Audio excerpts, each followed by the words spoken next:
Folks, David here on the Vintage Future, and today I want to answer one question. Is Edward Green worth the price? Yeah, I'm going to talk to you about my Edward Green Galways. This has become my adventure boot. I did not expect that. I just thought these would be something I would baby, and that's not how it turned out at all. I think every boot has a vibe, like a personality, a persona, right? And you got to figure out what that is, and you got to release it. Let it be what it's meant to be, right? A bird is made to fly, a hammer is made to hammer, right?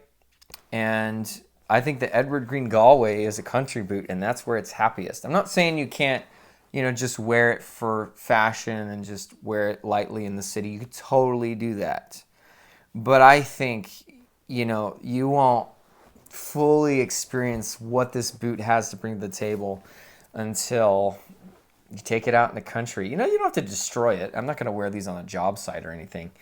But, just get them in the grass and get them in the meadows, get them in the hills, walk past the lake with them. Get the fresh air, listen to the birds sing while you're wearing these. This is the deal. And look super smart while you're doing it because of the shape, So I want to talk about, is it worth it? And instead of being super clickbaity and making you wait till the very end, I'm just going to tell you up front that if you're talking about, is it a better boot? Like, am I getting a way better product than, say, a Viberg or something like that? Is it just way better than a Viberg?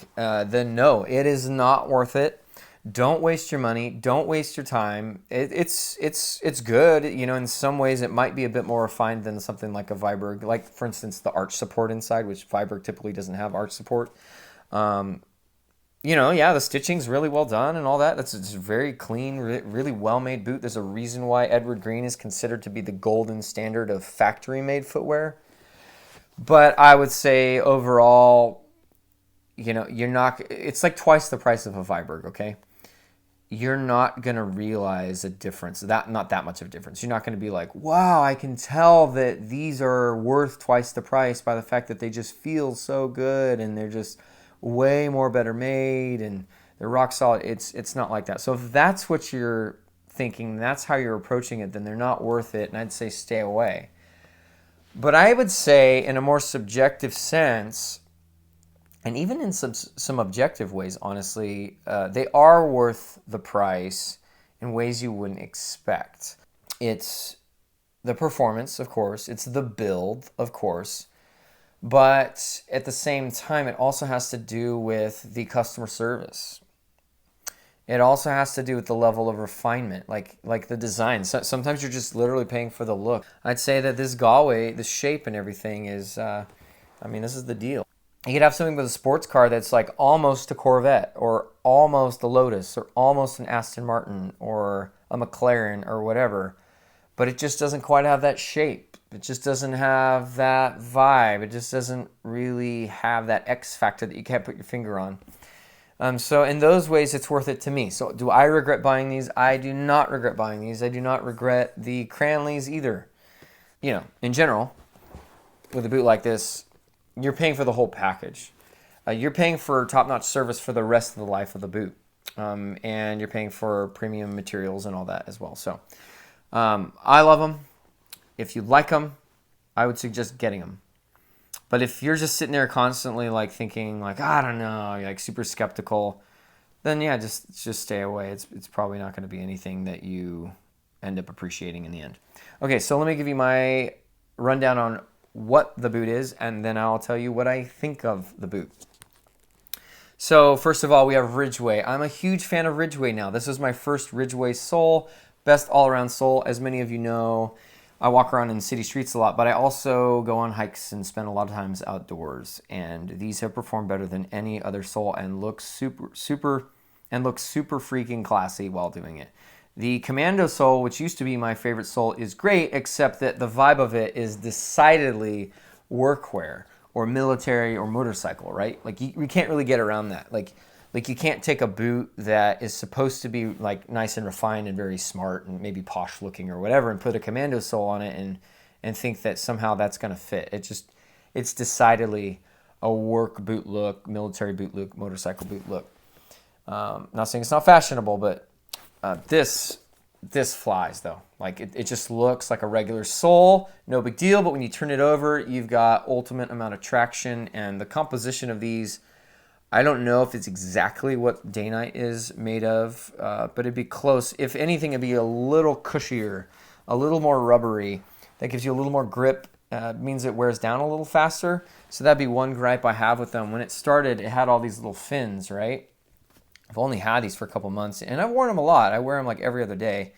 But, you know, these have already become flat in some spots. So that doesn't speak well of how long these will last before a resole. But for the functionality of them, I'm really enjoying these Ridgeway soles. So it's on Ridgeway. After that, you have a 270-degree flat Goodyear welt. It's very clean. Very nicely done, which, you know, kind of should be. Something simple like a flat welt, you really have no excuse if you do it crooked, you know, because it's just, as these kinds of things go, it's one of the easier ones to pull off. But it's a nice, clean version of that, and there's not this huge shelf here, a huge lip, so their finishing is nice. You know, some of these companies, they're finishing this like way out here, or here they're finishing this like way out here. And it makes it easier for them, but guess what? That means that the look of the boot is just not as well done. They're not trying as hard. It's okay, but, you know, for me, I like a nice, clean look. And so I really appreciated that. Leather midsole, insole, cork. Edward Green uses wood shanks in all of their stuff as far as I know. And I haven't noticed that that has been detrimental at all. You know, it's not like less than a metal shank. I think it's actually working pretty nicely, and I think that's cool too, because it means I can travel in these things in the airport without worrying about any problems at TSA. So that's really cool.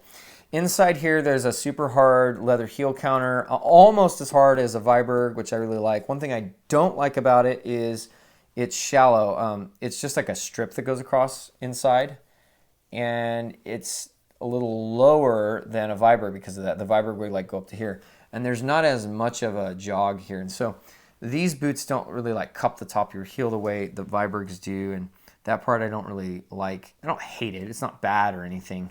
It's not causing any issues or blisters or like heel slip.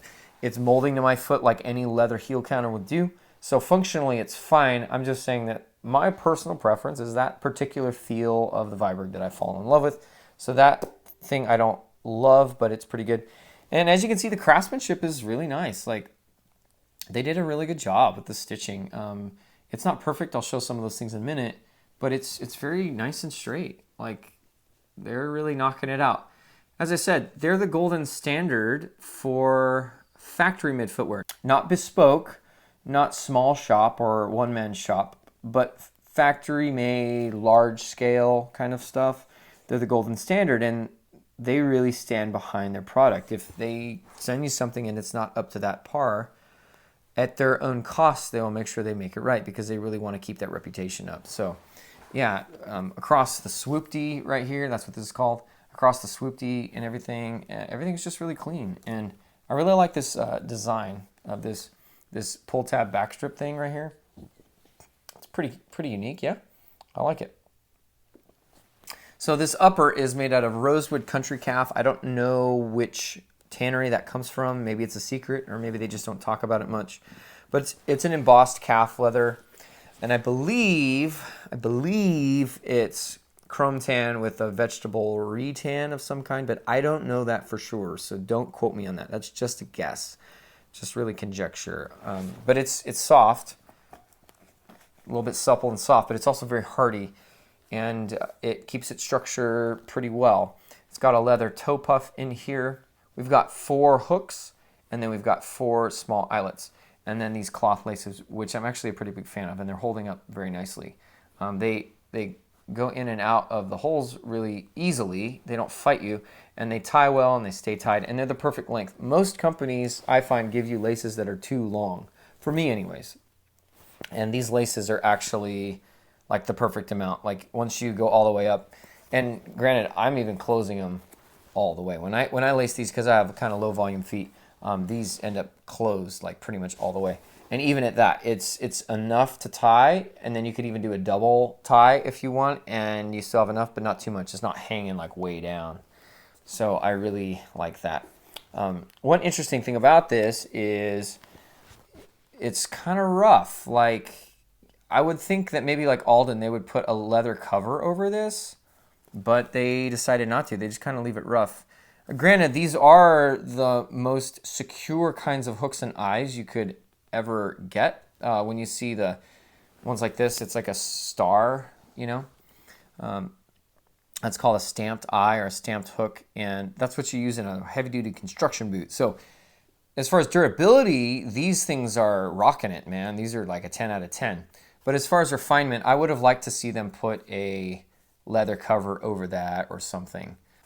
The tongue is a bellows tongue. That's another word for partially gusseted. It's probably the real word for it. It's a bellows tongue. I like that. It's unlined. The inside of the calf leather is very soft and smooth, almost like a chamois you would wash your car with. Not quite, but almost there. And then this collar, if you want to call it that, I don't know what else to call it, but it goes down inside right here like this. So that's really nice. The calf brake across the vamp here is pretty tight as these things go. But not super tight. But that's okay because I'm using it more like a country boot. But they click really well. They do their clicking really well over there, Edward Green, I would say. I like the embossed look. I usually don't like this kind of grain leather, Scotch grain, pebble grain.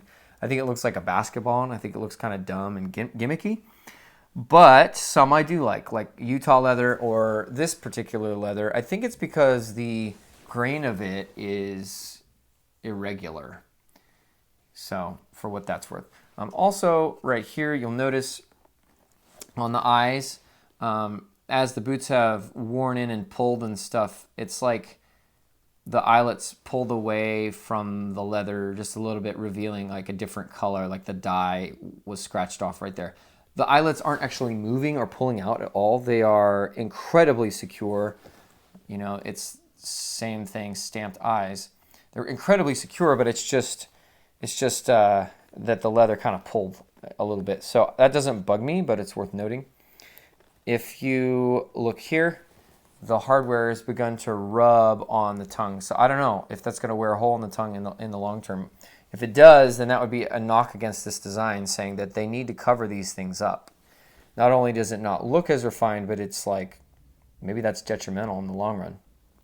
But I like their stitch work overall. I think they end all of their stitching runs inside the boot.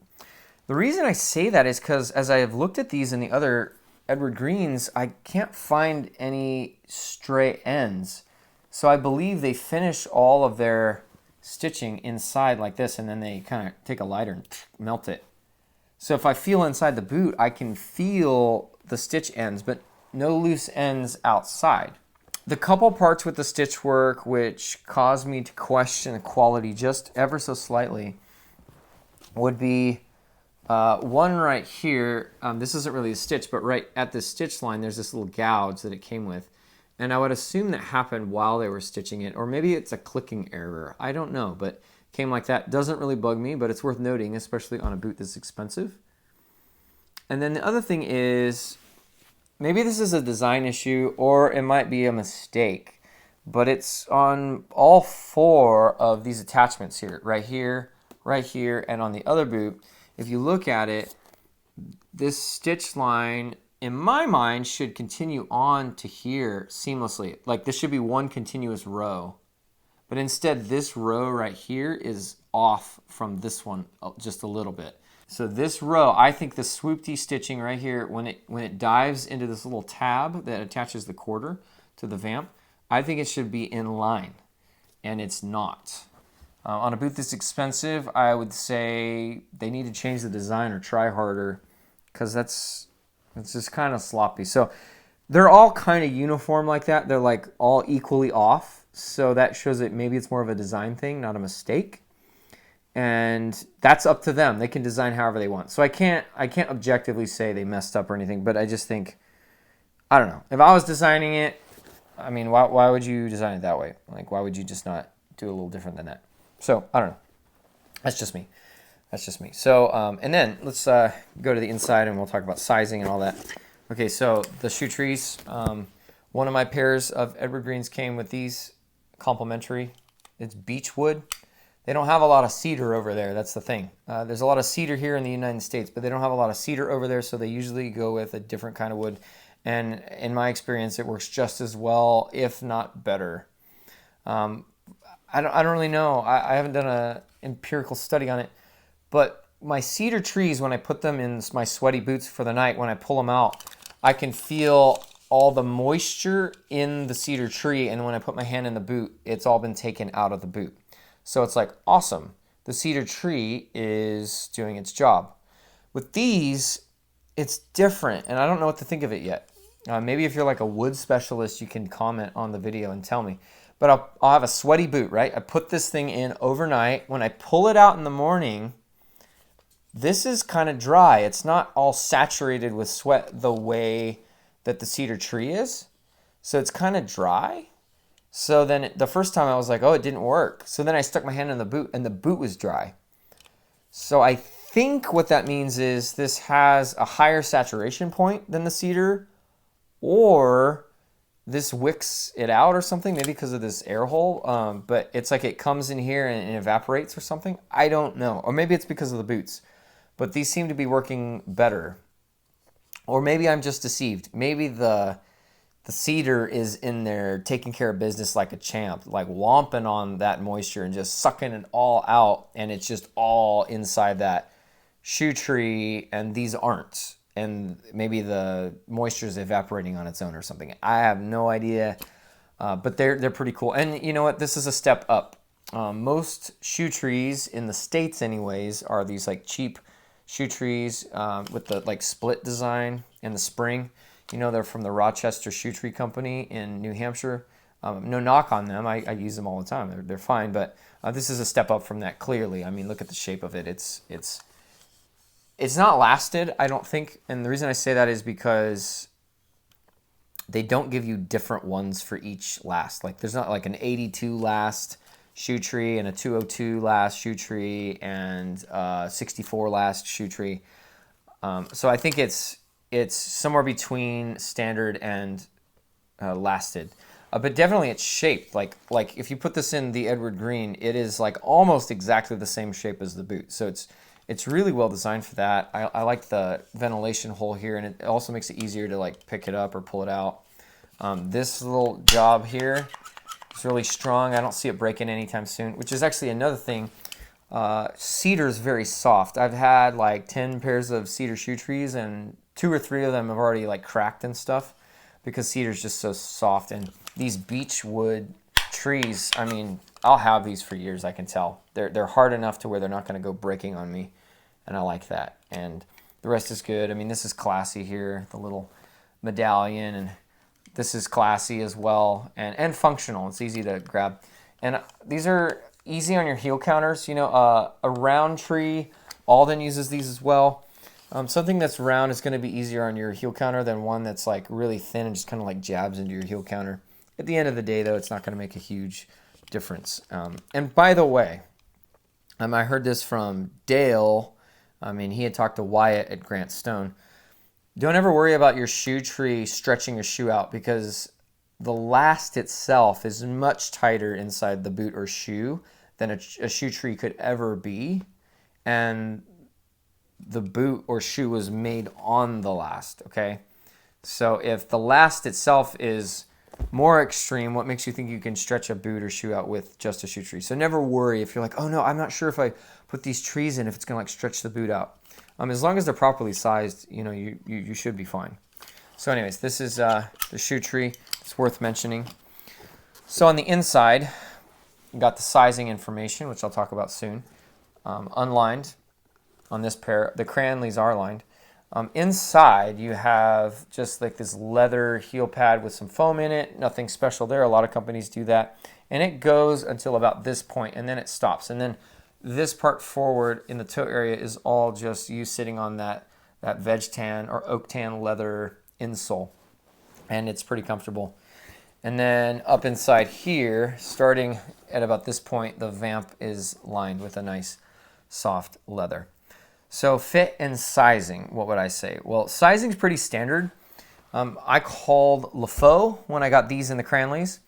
I called and talked to, or emailed actually, Meet the Hand in the Netherlands where I got these. I would highly recommend that store. Dennis there is great. The website is really well done. The photographs on Dennis's website are way better than anybody else's in any brand. They're just really well done. True colors, very high definition. But he is on it. When I bought these, he shipped these. They made it from the Netherlands to my house in California in like 5 days.